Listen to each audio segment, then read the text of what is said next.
صحیح بخاری حدیث نمبر 6۔ حضرت ابن عباس رضی اللہ تعالی عنہ سے روایت ہے کہ رسول اللہ صلی اللہ علیہ وسلم سب لوگوں سے زیادہ سخی تھے، خاص کر رمضان میں جب جبرائیل علیہ السلام سے آپ کی ملاقات ہوتی تو بہت خرچ کرتے، اور جبرائیل علیہ السلام رمضان المبارک میں ہر رات آپ سے ملاقات کرتے اور قرآن مجید کا دور فرماتے۔ الغرض رسول اللہ صلی اللہ علیہ وسلم صدقہ کرنے میں آندھی اور بارش سے بھی زیادہ تیز رفتار ہوتے تھے۔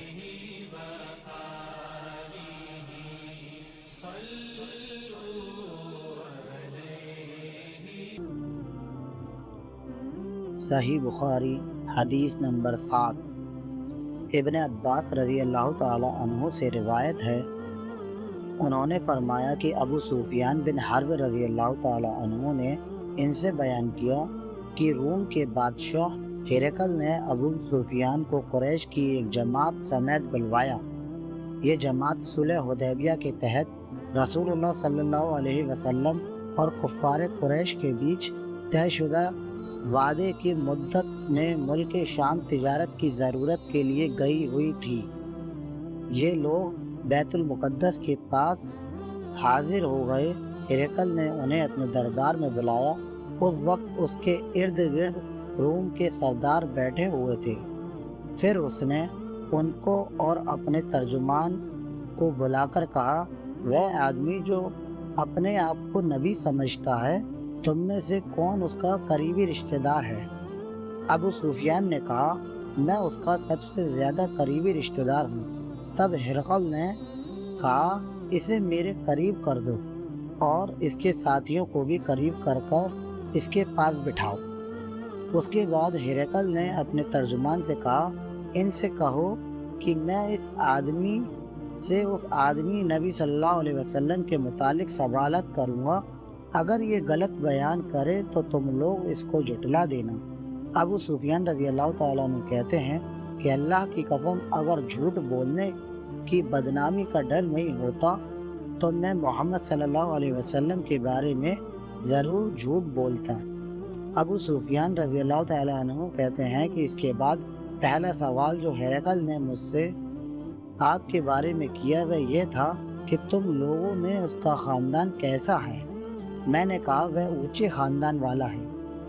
پھر کہنے لگا، اچھا تو کیا یہ بات اس سے پہلے بھی تم میں سے کسی نے کہی تھی؟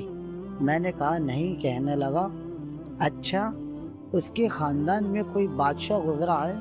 میں نے کہا، نہیں۔ کہنے لگا، اچھا یہ بتاؤ کہ بڑے لوگوں نے اس کی پیروی کی یا غریبوں نے؟ میں نے کہا، کمزوروں نے۔ ہرقل کہنے لگا، اس کے ماننے والے دن بدن بڑھ رہے ہیں یا کم ہو رہے ہیں؟ میں نے کہا، ان کی تعداد میں بڑھوتری ہو رہی ہے۔ پھر ہرقل نے کہا، اس کے دین میں داخل ہونے کے بعد کوئی آدمی اس کے دین کو ناپسند کرتا، اس کے دین سے پھر جاتا ہے؟ میں نے کہا، نہیں۔ کہنے لگا، اس نے جو بات کہی، کیا اس دعوی نبوت سے پہلے تو تم لوگ اس کو جھوٹا کہا کرتے تھے؟ میں نے کہا، نہیں۔ ہرقل کہنے لگا، کیا وہ دھوکہ دیتا ہے؟ میں نے کہا، نہیں، البتہ ہم لوگ اس وقت اس کے ساتھ صلح کی ایک مدت گزار رہے ہیں، معلوم نہیں اس میں وہ کیا کرے گا۔ ابو سفیان کہتے ہیں کہ اس جملے کے سوا مجھے اور کہیں اپنی طرف سے بات داخل کرنے کا موقع نہیں ملا۔ ہرقل کہنے لگا، کیا تم لوگوں نے اس سے جنگ لڑی؟ میں نے کہا، جی ہاں۔ ہرقل نے کہا، پھر تمہاری اور اس کی جنگ کیسی رہی؟ میں نے کہا، جنگ میں ہم دونوں کے بیچ برابر کی چوٹ ہے، کبھی وہ ہمیں نقصان پہنچا لیتا ہے اور کبھی ہم اسے نقصان دو چار کر دیتے ہیں۔ کہنے لگا، وہ تمہیں کن باتوں کا حکم دیتا ہے؟ میں نے کہا، وہ کہتا ہے، صرف اللہ کی عبادت کرو، اس کے ساتھ کسی کو شریک نہ کرو، جن کی تمہارے باپ دادا عبادت کرتے تھے ان کو چھوڑ دو، اور وہ ہمیں نماز